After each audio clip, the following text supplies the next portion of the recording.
Hello everyone. So today we are going to talk about cell cycle and cell division. Okay. तो आज हम लोग बात करेंगे about cell cycle, and cell division. ठीक है. So this chapter actually revolves around the concept, the very famous phrase which was given by the Rudolf Virchow, and that is it was given by Rudolf Virchow और उन्होंने बोला था कि cells arise from pre cells arise from the pre-existing cells. ठीक है, जैसे हम Latin में हम कहते हैं that omnis cellula e cellula. Okay, ना इसी के around this whole chapter is revolving और इसी वजह से हम लोग समझ पाते हैं कि किस तरीके से एक सिंगल सेल्ड जाइगोट जो होता है मात्र एक सेल से मिलकर के बना हुआ, it divides to form the two daughter cell. ठीक है, शुरू में ये डिवाइड करता है, ये दो डॉटर सेल बनाता है और यही प्रोसेस चलता रहता है और इसी तरीके से एक multi cellular organism is formed. ठीक है, इस प्रोसेस के बाद हम लोग देखते हैं कि एक multi cellular organism which is made up of the trillions या फिर क्वाड्रिलियंस ऑफ सेल से मिलकर के बना हुआ एक ऑर्गेनिज्म फॉर्म हो जाता है. लेकिन जो यहाँ पर समझने वाली बात ये है कि भाई क्या ये सेल डायरेक्टली सिर्फ डिवाइड ही होता रहता है, भाई एक बना दो बने फिर वो आगे डिवाइड करेंगे फिर वो आगे, क्या उससे पहले कोई प्रोसेस नहीं होता? ऑफ कोर्स होता है. सेल बेटा अपने आप को पहले क्या करता है, प्रिपेयर करता है. ओके, तो हम कहते हैं during the division of the cell, during the division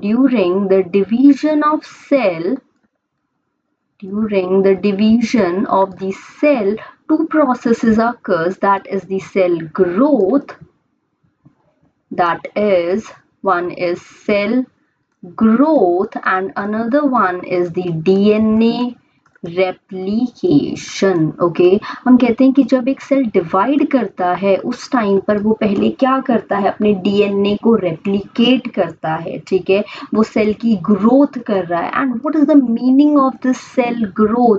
it means increase in the cytoplasm of the cell. ठीक है, तो यहाँ पर ये जो सेल ग्रोथ हो रही है that is actually increase in the cytoplasm of the cell. और हम लोग देखेंगे that this process it is actually a continuous process. Okay, धीरे धीरे वो क्या करता रहता है, अपने साइटोप्लाज्म की ग्रोथ करता रहता है. ठीक है, but the question again what arises over here is कि क्या ये जो हमारे पास डिवीजन हो रही है सेल की, जिसमें सेल ग्रोथ हो रही है, डीएनए रेप्लिकेशन हो रही है, क्या ये रैंडमली होती रहती है या कोई एक प्रॉपर प्रोसेस होता है? Yes, of course there is a proper process and that is known as the cell cycle. Okay, ये जो proper process है यहाँ पर उसे हम बोलते हैं cell cycle. So if we define this cell cycle तो हम लोग कहते हैं that cell cycle it is actually the sequence of events. It is the sequence of events by which it is the sequence of the events by which cell by which the cell replicates its genome. वो अपना genetic material बेटा replicate करती है. ठीक है, करता है cell. ठीक है, हम कहते हैं it synthesize the other constituents of the cell. It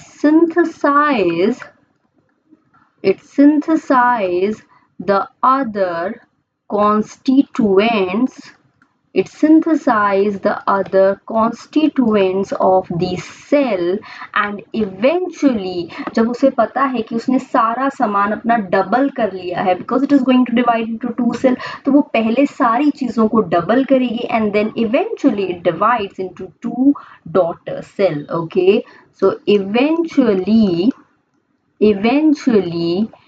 it divides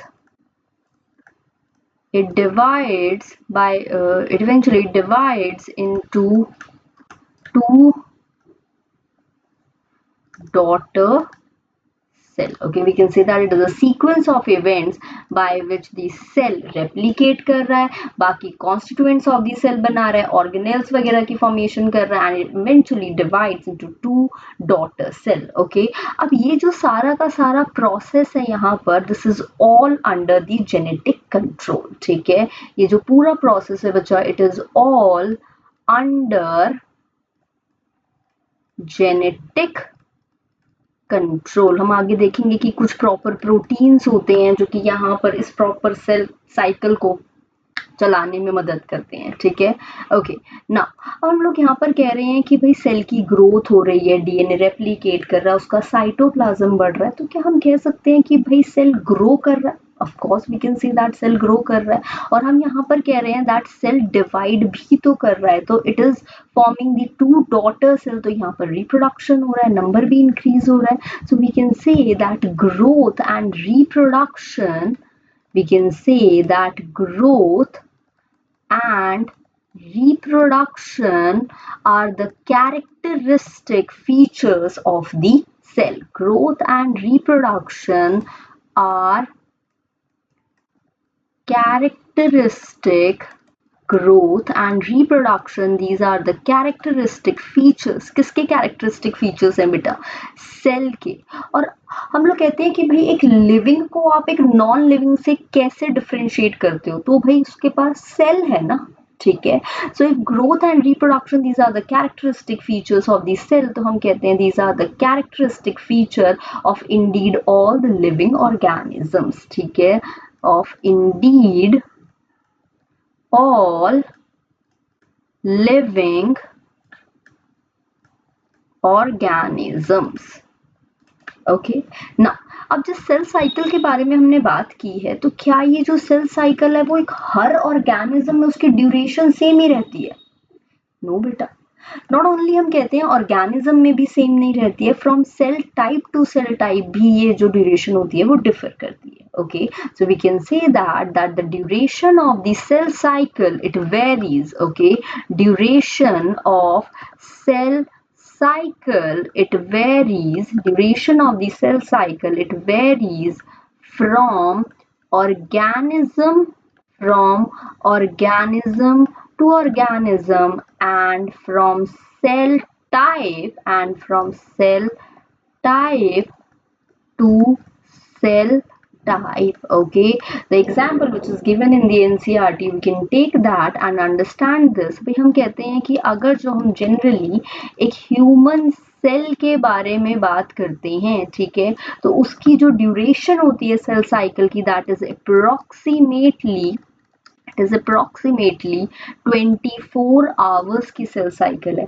वहीं पर अगर जो हम ईस्ट के बारे में बात करते हैं, तो हम कहते हैं इसकी जो सेल साइकिल है that is of about 90 minutes की सेल साइकिल देखने को मिलती है. ठीक है, हम जब से सेल साइकिल की बात कर रहे हैं तो हम थोड़ा सा सेल साइकिल को और समझते हैं. अब आगे अगर जो हम लोग देखेंगे तो हम कहते हैं this cell cycle, it is divided into two phases में डिवाइडेड है बच्चे.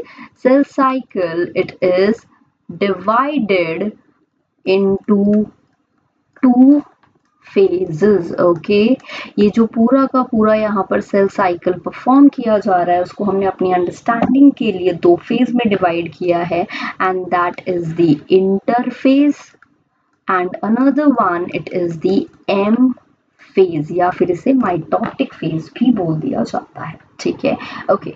Now if we draw the cell cycle over here, take another colour, थोड़ी सी शेप ले लेते हैं यहाँ पर हम लोग proper. So this is the cell cycle. Okay, cell cycle को हमने दो पार्ट्स में डिवाइड किया है, that is the interphase and the M phase. Okay, और ये जो इंटरफेज होता है बच्चा,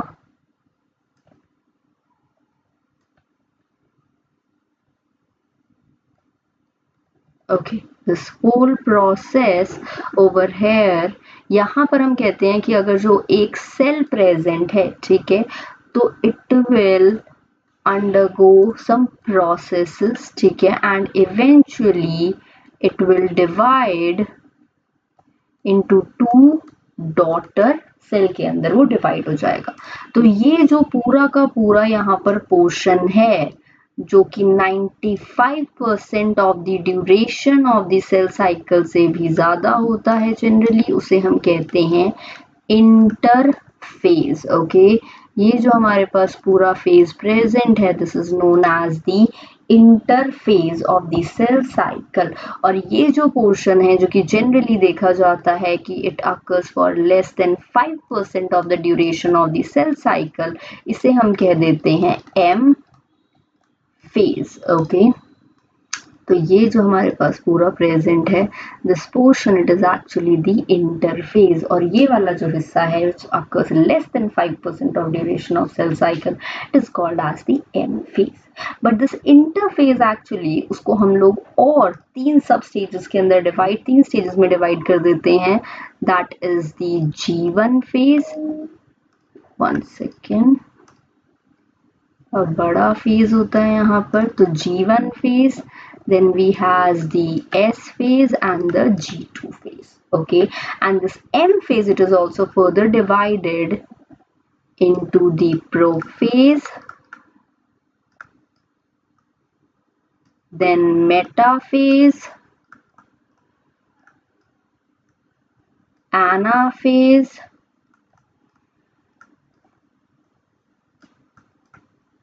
एंड दी टीलोफेज। ओके, तो ये जो हमने देखा prophase, metaphase, anaphase and the telophase, इसके अंदर क्या होता है, the karyon that is the nucleus of the cell divide. ठीक है, तो इसको हम लोग बोल सकते हैं कि ये जो यहाँ पर हो रहा है, this is actually the Cairo kinesis. Okay, this is actually the karyokinesis. लेकिन अगर जो हम इसके बारे में बात करते हैं तो ऑब्वियसली जब उसका पहले न्यूक्लियस डिवाइड हो जाएगा, उसके बाद उसका साइटोप्लाज्म भी डिवाइड करेगा धीरे धीरे, और ये जो सेल है वो दो सेल्स के अंदर डिवाइड हो जाएगा। तो इसके बाद आफ्टर द कैरियोकाइनेसिस हम कहते हैं कि साइटोकाइनेसिस अकर्स। ठीक है, अब हम लोग बात करते हैं इंटरफेज के बारे में, थोड़ा सा डिटेल में हम लोग यहाँ पर बात करेंगे। तो if we talk about the interface over here, तो हमें क्या समझ में आता है कि इसे हम लोग क्या कह सकते हैं, that is the phase between the two successive M phases. Okay, तो यहाँ पर हम लोग कह रहे हैं कि ये एक एम फेज हो रहा है। ठीक है, अब उसके बाद या सपोज ये वाला जो सेल होगा वो फिर से डिवीजन करेगा आगे। ठीक है, तो वो फिर से क्या करेगा, इंटरफेज में आएगा। ओके, और फिर वो क्या करेगा, फिर से एम फेज आ जाएगा। ओके, तो हम कहते हैं interphase it is actually the phase between, it is the phase between two it is the phase between the two successive M phases. Okay, ये जो फेज है हम कहते हैं यहाँ पर सेल अपने आप को प्रिपेयर करता है। जो हम बात कर रहे थे कि सेल की ग्रोथ होगी, यहाँ पर डीएनए रेप्लिकेशन होगा, तो that actually occurs in the interphase. Okay, तो यहाँ पर क्या हो रहा है, cell prepares itself for the division. ठीक है, जब वो अपने आप को प्रिपेयर कर रहा है तो वो चीजें बना रहा है वहां पर। ओके, तो हम कह देते हैं it is also known as the biosynthetic phase. ठीक है, या फिर हम इसे प्रिपरेटरी फेज बोल देते हैं, या फिर इसे बोला जाता है रेस्टिंग फेज। ओके, अब इसे रेस्टिंग फेज क्यों बोला जा रहा है, क्योंकि आपको कोई एक्टिविटी नहीं दिखाई दे रही ना कि भाई क्रोमोसोम से ऊपर नहीं जा रहे हैं, नीचे नहीं जा रहे हैं, कोई साइड में मूवमेंट नहीं हो रही है। तो basically there is no apparent activity related to the cell division, इसीलिए हम बोल रहे हैं कि ये क्या है, रेस्टिंग फेज है। ओके, इसे रेस्टिंग फेज बोला जा रहा है as there is no apparent as there is no apparent activity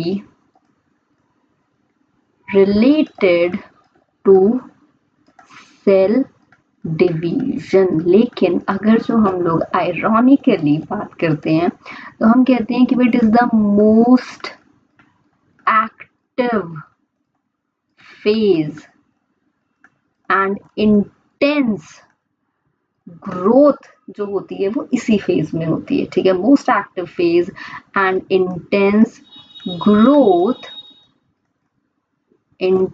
growth occurs here, ठीक है।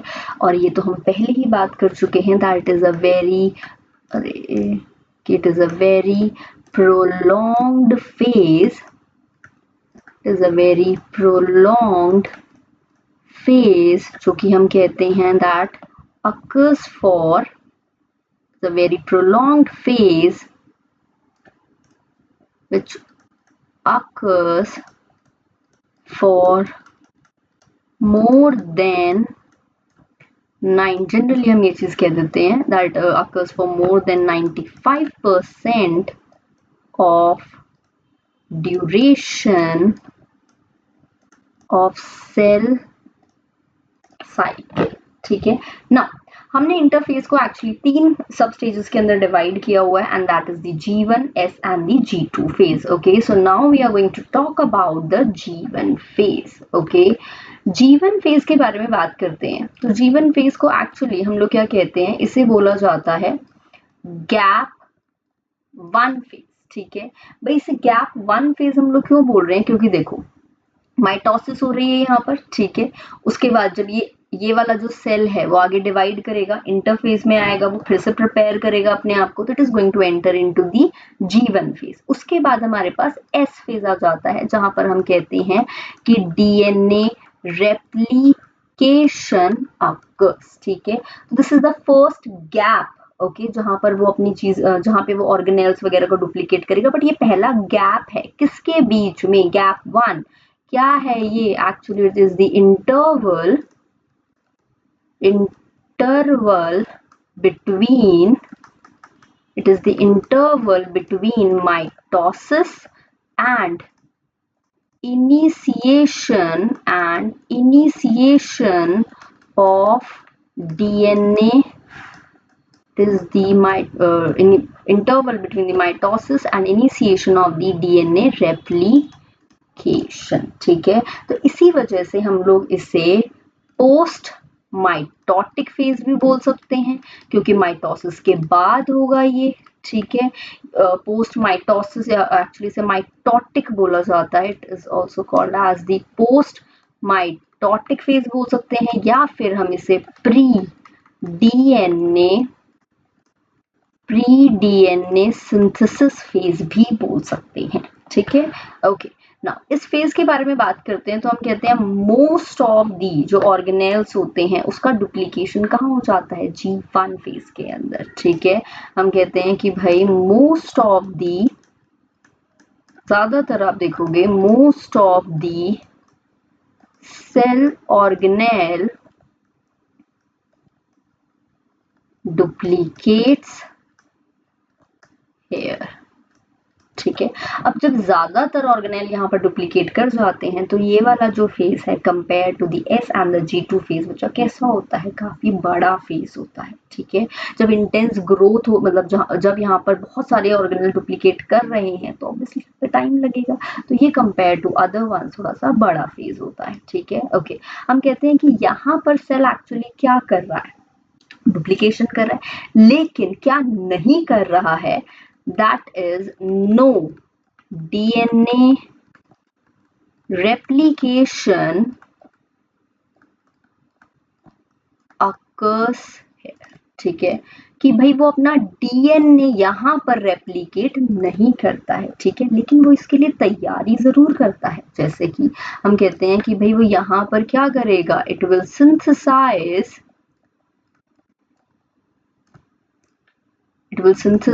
न्यूक्लियोटाइड्स की फॉर्मेशन यहाँ पर हो जाती है, ठीक है। भैया आगे हमें चाहिए होंगे इस फेज के अंदर, ओके।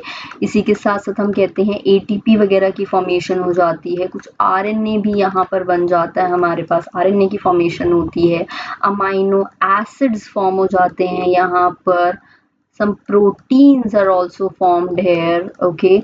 तो ये जो सारी चीजें बच्चे यहीं पर हो जाती हैं, हम कह सकते हैं कि वो अपने आप को प्रिपेयर कर लेता है, किसके लिए, फॉर दी S फेज के लिए, DNA रेप्लिकेशन के लिए वो अपने आप को तैयार करता है, ओके। नाउ अगर जो हम लोग आगे बात करते हैं तो हम कहते हैं अच्छा कुछ एंजाइम्स भी हैं, ओके, जो कि यहाँ पर वो फॉर्म कर लेता है, ओके। ये जो फेज होता है आप कहते हो कि अगर एक सेल, ऑल्दो हम कह रहे हैं कि बड़ा स्टेज होता है काफी ज्यादा ये, लेकिन हम कह रहे हैं कि अगर एक सेल फ्रीक्वेंटली डिवाइडिंग है, बहुत जल्दी जल्दी डिवाइड कर रहा है, जैसे कि फॉर एग्जाम्पल अगर जो हम लोग ईस्ट के बारे में ही बात करते हैं तो कितनी ड्यूरेशन बताई थी मैंने सेल साइकिल की? यस, तो that was 90 minutes, it was about 90 minutes, ठीक है। वहीं पर हम कह रहे हैं कि अगर जो हम जनरली एक ह्यूमन सेल के बारे में बात करते हैं तो उसकी कितनी ड्यूरेशन है? दैट इज 24 आवर्स की ड्यूरेशन इज प्रेजेंट। तो हम कहते हैं कि अगर भाई एक फ्रीक्वेंटली डिवाइडिंग सेल है, ओके, अगर एक सेल बहुत ही फ्रीक्वेंटली डिवाइड कर रहा है, we have a frequently dividing cell, तो वहां पर जो जीवन फेज है, ठीक है, वो कैसा होगा? शॉर्ट होगा जीवन फेज, ओके। लेकिन अगर एक सेल ऐसा है which is not so frequently dividing, जो कि बहुत जल्दी जल्दी डिवाइड नहीं कर रहा है, not so frequently dividing cell, तो वहां पर कंपैरेटिवली हम कहते हैं that we have a longer जीवन फेज, ओके। नाउ अब as we have talked about the जीवन फेज, हम लोग बात करते हैं कि भाई अब इसके बाद it is going to enter into the S phase के अंदर एंटर करेगा। लेकिन ये जो डिसीजन है कि आप एस फेज में एंटर करोगे या नहीं करोगे, वो जीवन के अंदर ही उसे लेना पड़ता है, ठीक है। तो देर आर सम सेल्स जो कि एग्जिट कर जाते हैं जीवन फेज से and they enter into the G naught phase के अंदर वो एंटर कर जाते हैं, okay. So now we are going to talk about the G naught phase, okay. तो हम कहते हैं that some cells do not divide further and exit the G one phase. भाई वो एग्जिट कर जाते हैं जीवन फेज को या तो टेम्परेरीली या फिर permanently, okay, so they exit from the G one phase या तो टेम्परेरीली या फिर परमानेंटली, ठीक है। भाई ये जो सेल्स होते हैं जो कि एग्जिट कर जाते हैं वो कहाँ एंटर करते हैं? फिर ये जो सेल्स होते हैं they enter into the G naught phase के अंदर एंटर कर जाते हैं, ओके। तो क्या जी नॉट में कुछ काम नहीं कर रहे हैं, सिर्फ डिवाइड नहीं कर रहे बच्चे, ठीक है। तो इसी वजह से हम इसे इनएक्टिव स्टेज भी बोल देते हैं, लेकिन यहाँ पर वो मेटाबॉलिकली तो एक्टिव ही है, सिर्फ और सिर्फ वो डिवाइड नहीं कर रहा है, ठीक है। तो हम कह रहे हैं यहाँ पर okay it is the inactive stage, okay, जहां पर हम लोग कह रहे हैं कि वो डिवीजन नहीं कर रहा है but it is metabolically active, तो हम इसे क्विसेंट फेज भी बोलते हैं, ओके।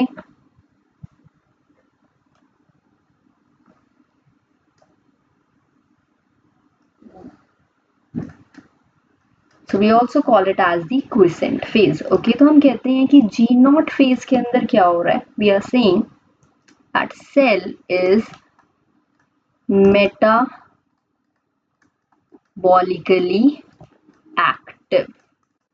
कैसे सेल्स प्रेजेंट होते हैं, ठीक है, जो कि डिफरेंशिएट हो जाते हैं। So we say that differentiate वाले, या फिर हम कहते हैं कि कुछ जो स्पेशलाइज्ड सेल्स होते हैं these are present here, okay, जो कि नहीं डिवीजन करना चाहते, एक प्रॉपर फंक्शन परफॉर्म करेंगे, okay. We can take the example of such cells, जैसे कि हमारे पास जो हार्ट मसल सेल्स प्रेजेंट हैं या नर्व सेल्स प्रेजेंट हैं, ओके, मसल सेल्स हो गए या फिर नर्व सेल्स हैं हमारे पास जनरली यूज, तो हम कहते हैं दैट दे डिफरेंशिएट या स्पेशलाइज हो जाते हैं, ओके। बट कुछ सेल्स हमारे पास ऐसे भी होते हैं जो कि दोबारा से सेल साइकिल में पार्टिसिपेट कर सकते हैं। तो भाई वो कब करेंगे? ओके, तो हम कहते हैं unless they are called on to do so, या फिर कोई इमरजेंसी नहीं आ जाती, कुछ सेल्स जी नॉट में ही रहते, बट अगर कोई इंजरी हो गई, कोई डैमेज हो गया, तो हम कहते हैं उस टाइम पर these cells again enter into the cell cycle and they will participate in the division. ठीक है, so we say that in case of injury और सेल डैमेज वगैरह हो जाता है जहां पर, तो हम कहते हैं in case of the injury और the cell damage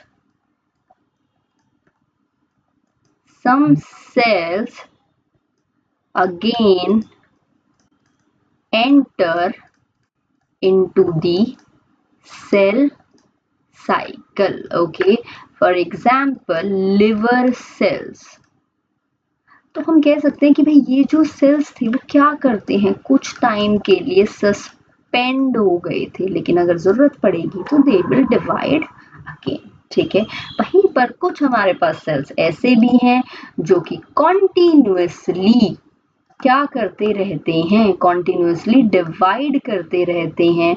for example we have the shoot apical meristem and the root apical meristem. ठीक है, this is the root apical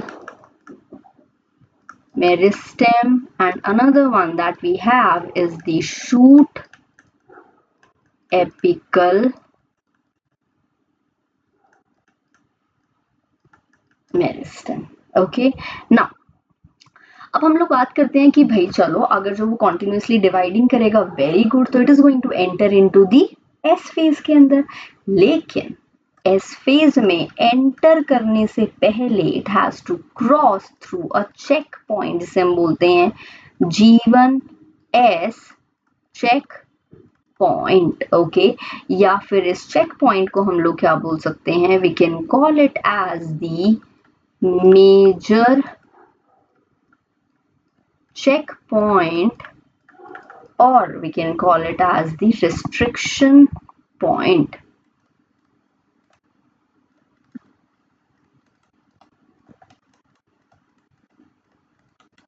okay, तो बेसिकली G1S चेक पॉइंट में क्या होता है कि वो चेक करेगा कि सारी चीजें प्रॉपरली बनी है या नहीं बनी है। जैसे कि हम कहते हैं this checkpoint it is influenced by, भाई ये क्या क्या चीजें यहाँ पर चेक करता है, वो चेक करता है यहाँ पर ग्रोथ फैक्टर्स। ओके, कि प्रॉपरली ग्रोथ फैक्टर्स प्रेजेंट है या नहीं है, जो कि डिवीजन को प्रमोट करते हैं। ओके, इसी तरीके से वो चेक करता है कि भाई सेल का जो साइज है, ओके, कि वो सही है या फिर वो नहीं सही है। जैसे कि हम कहते हैं कि भाई साइटोप्लाज्म में प्रॉपर ग्रोथ हुई है या नहीं है, न्यूक्लियोसाइटोप्लाज्मिक रेशियो अच्छे से मेंटेन्ड है या फिर नहीं है। ओके, नेक्स्ट, क्योंकि अगर ये मेंटेन्ड नहीं होगी तो हमारा साइटोप्लाज्म इतना डेवलप ही नहीं है कि वो सपोर्ट कर पाएगा डीएनए रेप्लिकेशन को। तो यहाँ पर जरूरी है कि न्यूक्लियस और साइटोप्लाज्मिक जो रेशियो है वो प्रॉपरली मेंटेन रहे। ओके, नेक्स्ट हम कहते हैं कि सेल की प्रॉपर ग्रोथ हुई है या फिर नहीं हुई है, क्या उसमें वो सारी चीजें बन गई हैं जो कि साइटोप्लाज्म में प्रेजेंट होनी चाहिए थी। ठीक है, या फिर जो कि सेल की डीएनए रेप्लिकेशन के लिए रिक्वायर्ड है। ओके, हम कहते हैं कि भाई डीएनए जो है वो डैमेज तो नहीं है।